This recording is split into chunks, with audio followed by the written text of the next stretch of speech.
تبارك وتعالى في القرآن المجيد والفرقان الحميد. فأعوذ بالله من الشيطان الرجيم. الله نزل أحسن الحديث كتابا متشابها مثانية تقشعر منه جلود الذين يخشون ربهم. صدق الله مولانا العظيم وبلغنا رسوله النبي الأمين الكريم ونحن على ذلك لمن الشاهدين والشاكرين والحمد للہ رب العالمین. معزز سامعین کرام، خطبہ مسنونہ کے بعد سورۃ الزمر کی آیت نمبر 23 میں نے آپ حضرات کے سامنے تلاوت کرنے کا شرف حاصل کیا ہے. اس آیت مبارکہ کی روشنی میں کچھ باتیں گوشہ گزار کرنے سے قبل میں اور آپ حضور سرور کائنات جناب احمد مجتبی محمد مصطفیٰ صلی اللہ تعالی علیہ وسلم کی بارگاہ بے کس پناہ میں ایک مرتبہ درود پاک کا نذرانہ عقیدت پیش کریں. پڑھی اللہم صلی علی سیدنا و مولانا محمد معدن الجود والکرم وعلی آلہ واصحابہ وبارک وسلم صلاۃ و سلام علیک یا رسول اللہ صلی اللہ تعالی علیہ وسلم. اللہ تبارک و تعالی نے قرآن پاک میں ارشاد فرمایا، اللہ نزل احسن الحدیث کتابا متشابہا مثانیہ تقشعر منہ جلود الذین یخشون ربہم ثم تلین جلودہم قلوبہم الی ذکر اللہ ذلک ھدی اللہ یہدی بہ من یشاء من عبادہ ولو اشرکوا لحبط عنہم ما کانوا یعملون. اللہ تبارک و تعالیٰ نے اس آیت مبارکہ میں ارشاد فرمایا، اللہ نے اتاری سب سے اچھی کتاب کے اول سے آخر تک ایک سی ہے. اس سے بال کھڑے ہوتے ہیں ان کے بدن پر جو اپنے رب سے ڈرتے ہیں، پھر ان کی کھالیں اور دل نرم پڑتے ہیں اللہ کی یاد کی طرف. پچھلے 2 جمعہ سے آپ خصوصاً دل کی سختی پر سماعت کر رہے ہیں، اور کچھ باتیں میں نے دل کی سختی کے تعلق سے رکھی ہوئی تھی. آج انشاءاللہ کچھ اور مزید باتیں آپ حضرات کے سامنے دل کے سختی کے تعلق سے گوشہ گزار کرتا چلوں گا. اللہ تبارک و تعالیٰ نے ہمیں اور آپ کو بہت سارے احکامات عطا فرمائے ہوئے ہیں، اور حدیث پاک میں آتا ہے، حضرت نعمان بن بشیر رضی اللہ تعالیٰ عنہ سے روایت ہے کہ جو حلال ہے اللہ نے اس کو واضح کر دیا، یعنی جو حلال ہے اس کو بتا دیا، اور جو حرام ہے اس کو واضح کر دیا، جو حرام ہے اس کو بتا دیا. کچھ مشتبہ چیزیں ہیں، انسان کو چاہیے مشتبہ چیزوں سے بھی بچے، کیونکہ اس میں بھی ملوث ہونے سے انسان پھر حرام چیزوں کی طرف داخل ہو جاتا ہے. الغرض ہمیں اور آپ کو چاہیے کہ ہم اور آپ اللہ نے جو حدود مقرر کی ہے اس حدود کے دائرے کے اندر رہیں، اور اللہ نے جو حلال کیا ہے اس کو اپنائیں، جو حرام کیا ہے اس سے بچیں. اگر ہم کہیں حرام کی طرف مائل ہو رہے ہیں تو اس کا مطلب یہ ہے کہ ہمارے دلوں کے اندر سختی آ چکی ہے، اور جو ممنوع چیزیں ہیں اگر ہم اس کی طرف بھی مائل ہو رہے ہیں تو اس کا مطلب ہے کہ ہمارے دلوں کے اندر سختی آ رہی ہے. لہذا ہمیں چاہیے کہ ہم اپنے دلوں کو نرم کریں اللہ کی یاد سے، اللہ کے ذکر سے، موت کے ذکر سے، یعنی موت کو محسوس کرتے ہوئے اس خیال اور اس فکر میں کہ ہمیں اس دنیا سے ایک دن رخصت ہونا ہے اور موت کا مزہ چکھنا ہے، پھر اللہ کی بارگاہ میں اس ساری زندگی کا حساب و کتاب دینا ہے. یہ سوچ کر کے ہمیں اور آپ کو اس دنیا میں زندگی گزارنا ہے.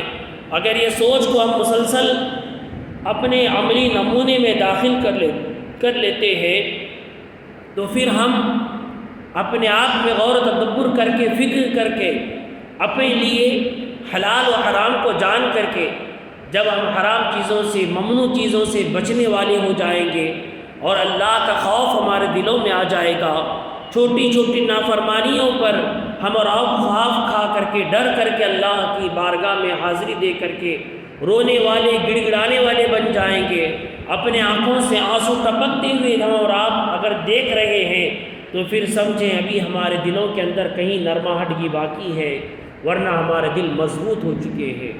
اللہ نے یہی ارشاد فرمایا کہ جب اللہ تبارک و تعالیٰ کی اس کتاب کو پڑھنے والے بندے پڑھتے ہیں، سمجھتے ہیں، اور ان بندوں کے سامنے جب اللہ کا ذکر کیا جاتا ہے تو ان بندوں کے جسم پر، یعنی ہمارے اور آپ کے جسم پر جو بال ہیں، وہ اللہ کا ذکر سننے کے بعد ڈر سے، خوف سے اگر کھڑے ہو جاتے ہیں۔ انسان کی زندگی میں کبھی کیسے ایسے مواقع آتے ہیں کہ انسان کے رونگٹے کھڑے ہو جاتے ہیں۔ ہم اور آپ اس کو کبھی کبھی کہتے ہیں رونگٹے کھڑے ہو جانا۔ انسان جب کبھی خوف محسوس کرتا ہے یا کوئی اور ایک ایسی اچانک سی چیز اس کے دل پر محسوس ہوتی ہے تو پھر انسان کے بال کھڑے ہو جاتے ہیں، رونگٹے کھڑے ہو جاتے ہیں۔ اسی لیے اللہ نے ارشاد فرمایا کہ جب اللہ تبارک و تعالیٰ کا ذکر اس بندے کے سامنے کیا جاتا ہے تو اس کے بدن کے بال کھڑے ہو جاتے ہیں اور وہ اپنے رب سے ڈرتے ہیں اور ان کی کھالیں نرم پڑ جاتی ہیں، ان کا دل نرم پڑ جاتا ہے۔ اللہ تبارک و تعالیٰ نے یہ مثال، یہ نشانیاں بیان فرمائی ہوئی ہیں جن لوگوں کے دلوں پر اللہ تبارک و تعالیٰ کے کلام کا اثر ہوتا ہے۔ ہم اور آپ کہاں کھڑے ہیں کہ ہمارے دلوں پر اللہ کے کلام کا کوئی اثر ہو رہا ہے یا نہیں ہو رہا ہے؟ اللہ کے احکامات کا اثر ہمارے دلوں پر ہو رہا ہے یا نہیں ہو رہا ہے؟ ہمیں اور آپ کو اپنے آپ پر سوچنے اور فکر کرنے کی ضرورت ہے۔ ہم اور آپ کتنا اللہ کی یاد کر رہے ہیں، کتنا اس کے ذکر میں مشغول ہیں۔ ہمیں اور آپ کو اللہ تبارک و تعالیٰ کی بارگاہ سے رجوع کرتے ہوئے اس کے بارگاہ میں جھک کر کے اپنے اعمال کا محاسبہ کرنے کی ضرورت ہے، تاکہ ہم اپنے آپ پر غور کریں کہ ہمارے دلوں کی سختی کس قدر ہے۔ پچھلے جمعہ میں نے 3 باتوں کا خصوصی طور پر ذکر کیا تھا کہ جب بندہ ان 3 باتوں سے دور ہو جائے تو ہم سمجھ لیں کہ اس کے اندر، بندے کے اندر سختی آ چکی ہے۔ بہت ساری باتیں میں نے بیان کرنی ہے، وقت کی قلت کے حساب سے جن باتوں کا ذکر ہو رہا ہے ان باتوں کو اپنے ذہن و فکر میں آپ بٹھاتے چلیں۔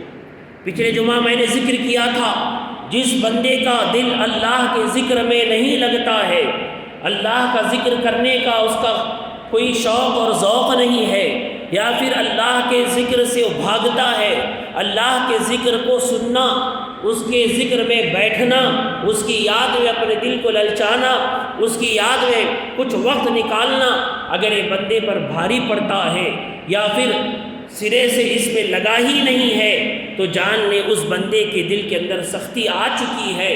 یہی وجہ ہے کہ وہ سختی اس کو اللہ کی یاد میں مشغول ہونے نہیں دیتی ہے، اللہ کا ذکر کرنے نہیں دیتی ہے، اور وہ اپنے کام میں مصروف، اپنے نفس کے کام میں مصروف، اپنی چاہت کے مطابق دوڑتا رہتا ہے، یہاں تک کہ حدیث پاک کا میں نے ذکر کیا تھا کہ انسان اپنے خواہشات ہی کو معبود بنا لیتا ہے۔ قرآن پاک میں اللہ نے سورۃ الجاثیہ میں بھی ارشاد فرمایا افرأیت من اتخذ الہہ ہواہ، اللہ تبارک و تعالیٰ نے فرمایا کیا آپ نے دیکھا اس شخص کو جس نے اپنی خواہشات کو ہی اپنا معبود بنا لیا ہے؟ آج ہم اور آپ دیکھیں کہ ہم کہاں کھڑے ہیں، اپنے خواہشات کے پیچھے کس قدر بھاگ رہے ہیں۔ اپنی خواہشات کو پورا کرنے کے لیے انسان اس دنیا میں حرام و حلال کی تمیز کو بھول چکا ہے۔ اس خواہشات کو پورا کرنے کے لیے انسان نے حقوق العباد کو چھوڑ دیا ہے۔ اس خواہشات کو پورا کرنے کے لیے انسان نے اللہ نے جو احکامات عطا کیے ہیں ان احکامات کو توڑتے ہوئے، روگردانی کرتے ہوئے اپنی زندگی گزار رہا ہے، اور یہ سوچ رہا ہے جو کچھ کرنا ہے مجھے یہیں پر کرنا ہے، جو کچھ حاصل کرنا ہے مجھے یہیں پر حاصل کرنا ہے۔ اس حاصل کرنے کے چکر میں وہ دنیا کو تو ہو سکتا ہے تھوڑا بہت اچھا بنا لے، مگر اپنی اس دنیاوی خواہشات کے پیچھے دوڑتے وہ اپنی آخرت کو پوری طرح سے تباہ و برباد کر لیتا ہے۔ اس کی آخرت ختم ہو جاتی ہے اور اس آخرت میں اس کے لیے سوائے عذاب کے کچھ نہیں ہوگا۔ لہذا اگر ہم اور آپ اس زمرے میں آتے ہیں تو اللہ کے واسطے ہم اور آپ اپنے آپ میں تبدیلی پیدا کریں، ہم اپنی خواہشات کو اللہ کی رضا کے مطابق کریں، اپنی خواہشات کو اللہ تبارک و تعالیٰ کی رضا کے مطابق ڈھالنے کی کوشش کریں۔ اللہ نے ہمیں اور آپ کو جس چیز میں راضی رہنے کے لیے کہا ہے ہم اور آپ اس میں راضی ہو جائیں، پھر ہمیں اور آپ کو ایمان کا مزہ آئے گا۔ تو لہذا انسان کو چاہیے کہ وہ اللہ کے ذکر میں لگا رہے۔ احادیث پاک میں بہت ساری باتیں ذکر کے تعلق سے کہی گئی۔ پچھلے جمعہ میں میں نے کچھ کہا تھا کہ آپ اگر اٹھتے بیٹھتے جس نام کا بھی ذکر کریں گے اللہ کے ناموں میں سے وہ ذکر ہے، اور آپ کا کوئی عمل اللہ کی رضا کے لیے ہے، وہ بھی اللہ کی یاد میں جو آپ کر رہے ہیں وہ عبادت ہے، اور ہر جائز کام اللہ تبارک و تعالیٰ کے حکم کو جان کر کے آپ کر رہے ہیں، یہ تمام معاملات عبادت میں شمار ہو جاتے ہیں۔ وہ کام کرنا جو حلال ہے اللہ کے حکم کے مطابق ہے، تو اس کا مطلب یہ ہے کہ آپ اللہ کے حکم سے عبادت میں مشغول ہیں، چاہے بھلے ہی آپ روزی کما رہے ہو، چاہے آپ اپنے بچوں کی فکر کر رہے ہو، آپ اپنے بچوں کے لیے روزی کما رہے ہیں، اپنے گھر والوں کی روزی کما رہے ہیں، آپ کاروبار کر رہے ہیں، آپ بزنس کر رہے ہیں، آپ اپنی ڈیوٹی نبھا رہے ہیں، الغرض جو بھی کام کر رہے ہیں اللہ نے جس طریقے سے کرنے کے لیے کہا ہے، اگر آپ اس طریقے پر اس کام کو انجام دے رہے ہیں تو یقین جانے وہ آپ کا کام کرنا عبادت میں شمار ہوگا، اللہ کے ذکر میں شمار ہونے کی طرح ہے۔ لہذا انسان کو چاہیے کہ صحیح طریقے سے اللہ کے حکم کے مطابق اپنے کاموں کو انجام دے۔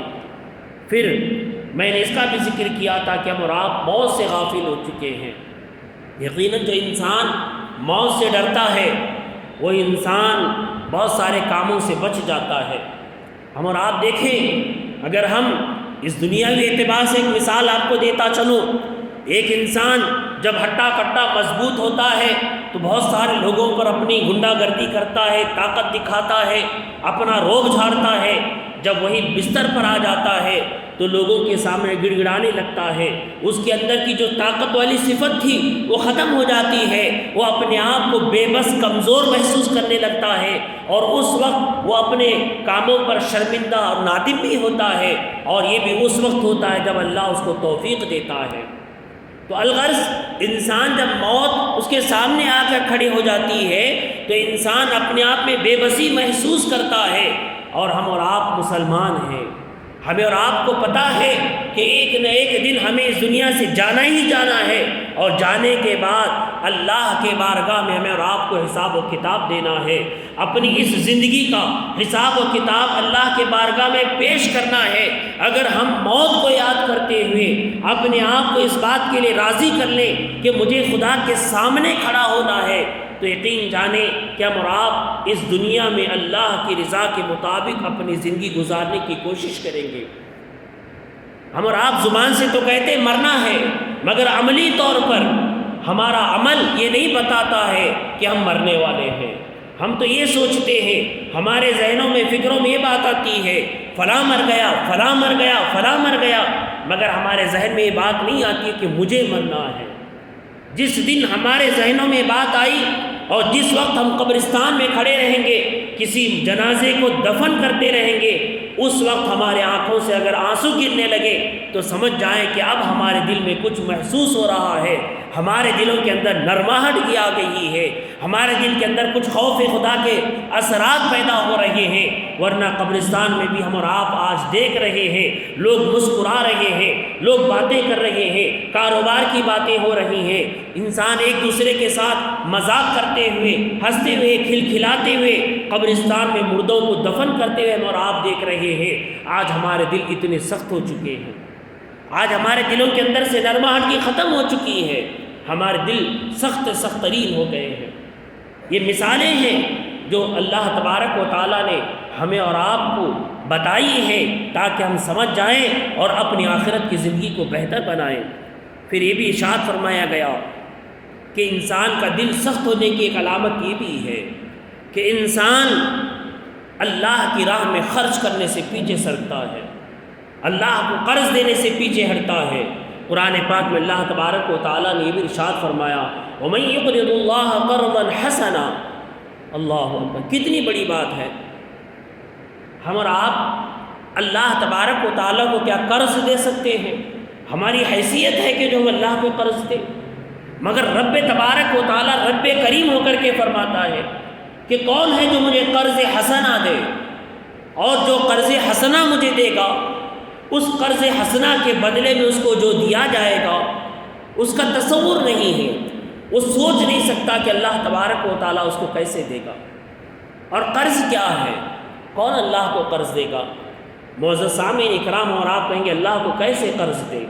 مگر اللہ تبارک و تعالیٰ اس دنیاوی نظام کو کتنے بہترین انداز سے ہمارے اور آپ کے سامنے رکھا ہوا ہے، تاکہ اس دنیا میں اگر کوئی انسان بے بس ہے، لاچار ہے، مجبور ہے، پریشان ہے، تو اس کی مدد ہو جائے، اس کی امداد ہو جائے۔ اور ایک انسان جس کو اللہ نے اس کی اپنی ضروریات کے بھر اور کچھ زیادہ اضافہ عطا کیا ہے یا ضرورت کے مطابق بھی دیا ہوا ہے، اس کے باوجود انسان کو آزمایا جائے گا کہ وہ اللہ تبارک و تعالیٰ کی طرف کیسے قرب حاصل کرنے کی کوشش کرتا ہے۔ یاد رکھیں، بہت سارے لوگ یہ سمجھتے ہیں کہ اللہ نے ہمیں مال دیا ہے، اللہ کا شکر ہے، زبانی شکر ادا کرنے سے شکر نہیں ادا ہوگا۔ اللہ تبارک و تعالیٰ نے آپ کو مال دیا ہے تو یقین جانے آپ کے لیے مال آزمائش بھی ہے۔ آپ کے لیے مال جو اللہ نے عطا کیا ہوا ہے کہیں وبال جان نہ بن جائے اور آپ کے لیے عذاب کا باعث نہ بن جائے۔ جس مال سے انسان آج اتنی محبت کر رہا ہے، اتنی محبت کر رہا ہے کہ اسی مال کے ذریعے سے اللہ تبارک و تعالیٰ کے احکام کی دھجیاں اڑاتا ہے، اللہ کے حکموں کو توڑتا ہے، اللہ کی نافرمانی میں مال کو خرچ کرتا ہے۔ آج کتنے لوگ ایسے ہیں، مالداروں کو دیکھیں، ان کے ہاں جب کوئی خوشی کی محفل ہوتی ہے، اور نوجوانوں سے بھی کہوں گا جو نوجوان ایسے کاموں میں ملوث ہوتے ہیں، آج کل ہمارے معاشرے میں نئے نئے انداز نکل پڑے ہیں خوشی کا اہتمام کرنے کے لیے۔ نوجوان جب ایک دوسرے کے دوستوں کے برتھ ڈے کا سیلیبریٹ کرتے ہیں تو کوئی کہیں کیک کاٹ کر کے راستوں میں کسی کے چہروں پر مل رہے ہیں، کوئی کچھ کر کے کھانے پینے کی اشیاء کو برباد کر رہے ہیں، کہیں بینجو لگایا جا رہا ہے۔ اور شادیوں میں خوشی منانے کا طریقہ اللہ اکبر شادی نہیں بلکہ بربادی کر رہے ہیں۔ ان شادیوں میں اللہ کو ناراض کرنے والے کام، کہیں کہیں ناچنے والوں کو لایا جا رہا ہے، کہیں بینڈ باجا لگایا جا رہا ہے، ان پر ہزاروں لاکھوں روپے خرچ کر دیے جاتے ہیں۔ کتنے افسوس کا مقام ہے، کتنے افسوس کی بات ہے۔ اور جب کوئی کہنے والا کہتا ہے یہ کام حرام ہے، یہ خوشی کا موقع ہے، یہاں کیا حرام حلال دیکھیں گے، کوئی کسی کی بات سننے والا نہیں ہے۔ معزز سامعین اکرام، ہم نے کئی ایسے جوڑوں کو دیکھا ہے، کئی ایسی شادیوں کو دیکھا ہے جہاں لاکھوں لاکھ روپے خرچ کرنے کے بعد کبھی 2 مہینے میں طلاق ہو گئی، کبھی 6 ماہ میں طلاق ہو گئی، کئی سال میں طلاق ہو گئی۔ معزز سامعین اکرام، یہ لعنتیں اگر اللہ کی طرف سے نہیں برسیں گی تو پھر اور کیا ہوگا؟ جہاں اور آپ اللہ کی رضا میں مال کو خرچ کرنا ہے تو وہاں پر اللہ کی رضا میں خرچ کرنے کے لیے ہمارے جیب سے روپیہ نہیں نکلتا ہے۔ کوئی غریب آ گیا حقیقی معنوں میں جس کو مال کی ضرورت ہے، ہمارے پاس پیسہ موجود ہے مگر ہم اس کی مدد نہیں کرتے ہیں، اس کے کام نہیں آتے ہیں۔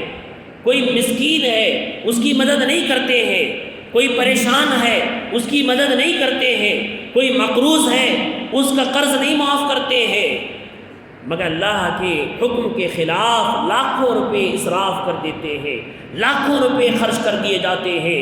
مساجد میں خرچ کرنے کے لیے ہمارے پاس پیسہ نہیں ہے، مدارس میں خرچ کرنے کے لیے ہمارے پاس پیسہ نہیں ہے، امت کے اندر بھلائی کا کام کرنے کے لیے ہمارے پاس پیسہ نہیں ہے، مگر ہمارے نوجوانوں کے پاس، ہمارے مالداروں کے پاس عیاشیوں میں اڑانے کے لیے لاکھوں روپے پڑے ہوئے ہیں۔ کوئی 25-30 ہزار کا بینجو لگا کر کے راستوں میں پیسے اڑاتے ہوئے خرچ کرتے ہیں۔ اللہ اکبر، وہی 25-30 ہزار سے کسی غریب کی مدد کر دیتے، وہی 25-30 ہزار سے مسجد میں کوئی چھوٹا موٹا کام کر دیتے، وہی 25-30 ہزار سے کسی پڑھنے والے بچے کے لیے کوئی ہیلپ کا کام کر دیتے۔ یہ نہ سمجھے کہ صرف قرآن پڑھانے پر ہی ثواب ہے۔ اگر آپ کا دل کرتا ہے کسی دنیاوی تعلیم حاصل کرنے والے بچے کی بھی آپ مدد کریں گے، اللہ تبارک و تعالیٰ آپ کی اس مدد کو قبول فرمائے گا۔ اللہ تبارک و تعالیٰ آپ کے مال میں اضافہ کرے گا، آپ کے مال میں برکت عطا کرے گا۔ مگر آج ہمارا معاشرہ اور آپ دیکھیں کہاں جا رہا ہے، ہمارے معاشرے میں کیا حالات ہو گئے ہیں، ہمارا نوجوان کہاں سے کہاں جا رہا ہے۔ آج ہمارے پاس علمی لیاقت کیا ہے، آج علم کے معاملے میں ہم اور آپ کہاں کھڑے ہیں۔ آج ہم دوسروں کے پاس ہاتھ پھیلانے والے نظر آتے ہیں۔ کیا ہماری قوم کے جو رہبر و رہنما بنے ہوئے ہیں، جو مالدار لوگ ہیں، کیا وہ یہی سوچتے کہ میں ویل سیٹل ہو گیا ہوں، میری اولاد ویل سیٹل ہو گئی ہے، میرے بچے آرام ہیں؟ مالدار اگر یہی سوچیں گے تو کیا تمہارے اوپر سے ذمہ داری ختم ہو گئی؟ جو قوم کے رہبر و رہنما بن کر کے بیٹھے ہوئے ہیں، وہ کیا صرف اپنے گھر بھرنے کے لیے، مال جمع کرنے کے لیے، حرام و حلال کی تمیز نہ کرتے ہوئے مال اکٹھا کرنے کے لیے رہبر و رہنما بن کے بیٹھے ہوئے ہیں؟ یقین جانے اللہ نے جس کو جو نعمت عطا کی ہے اس نعمت پر تم سے سوال کیا جائے گا، اس پر تمہاری گرفت ہوگی۔ جو انسان اس دنیا میں جتنے بڑے مرتبہ پر فائز ہوگا اس سے اتنے ہی سوالات کیے جائیں گے۔ آج انسان یہ سوچتا ہے میں وی آئی پی بن جاؤں، میں بڑا بن جاؤں، یقین جانے اللہ کی بارگاہ میں اسی قدر اس کا حساب بھی ہوگا، اسی قدر اسے سوالات بھی ہوں گے، اسی قدر اسے پوچھا بھی جائے گا کہ وہ قوم کا رہبر و رہنما بن کے بیٹھا ہوا تھا، اس نے قوم کے لیے کیا کیا، قوم کے درد کو کس طرح سے محسوس کیا۔ آج ہمیں اور آپ کو چاہیے کہ ہم اور آپ جہاں کھڑے ہیں ہم وہاں کے ذمہ دار ہیں، اس بات کو یاد رکھیں۔ ہم جہاں کھڑے ہیں وہاں کے ہم ذمہ دار ہیں۔ اگر ہماری طاقت ہمارے گھر بھر ہے تو ہمارے گھر کے پورے تعلق سے ہم سے سوال کیا جائے گا۔ اولاد کے ساتھ جو معاملات ہو رہے ہیں، بیوی کے ساتھ جو معاملات ہیں، ماں باپ کے ساتھ جو معاملات ہیں، اس کے تعلق سے ہمارے اوپر سوال کیا جائے گا۔ دوست و احباب ہے تو دوست و احباب کے ذریعے سے ہم پر سوال کیا جائے گا۔ اگر کوئی محلے کا ذمہ دار بنا ہوا ہے تو اس محلے کی ذمہ داری کے تعلق سے سوال کیا جائے گا۔ یقین جانے جو انسان جہاں پر ہے، جیسی اللہ نے اس کو طاقت عطا کی ہے اسی قدر سے اس پر سوالات بھی کیے جائیں گے۔ لہذا جو مالدار ہیں ان سے بھی سوال ہوگا کہ تم نے مال کہاں خرچ کیا، اللہ کی راہ میں خرچ کیے یا صرف اپنی خواہشات کو پورا کرنے میں خرچ کیے۔ آج ہمارے نوجوان، اللہ اکبر، بار بار میں کہتا رہتا ہوں کہ ہمارے نوجوان اپنی صحت بھی برباد کر رہے ہیں، ہزاروں لاکھوں روپے تھوک تھوک کر کے برباد کر رہے ہیں، گٹکا کھاتے ہیں، جہاں بیٹھتے ہیں وہیں تھوکتے رہتے ہیں۔ ہمارا تو اسلام ہمیں کہتا ہے الطہور شطر الایمان، پاکی آدھا ایمان ہے۔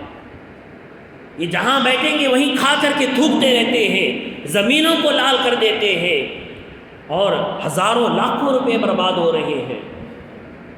کیا ہم نے کبھی سوچا ہے کہ ہمارے اپنے بچوں کے لیے ہم کیا کر رہے ہیں، ہمارے نوجوانوں کے لیے ہم کیا کر رہے ہیں؟ جو نوجوان ایسے کاموں میں ملوث ہیں ان کی کیا ذمہ داری ہے؟ کیا ہم نے کبھی سوچا ہے؟ آپ کو میں بار بار ذکر کرتا رہتا ہوں جب بھی بات آتی ہے۔ ہمارے معاشرے میں دیکھیں کہ جو قتل و غارت کا معاملہ جو خصوصاً بیجاپور میں گرمایا ہوا ہے، کس کا قتل ہو رہا ہے، کون کس کا قتل کر رہا ہے؟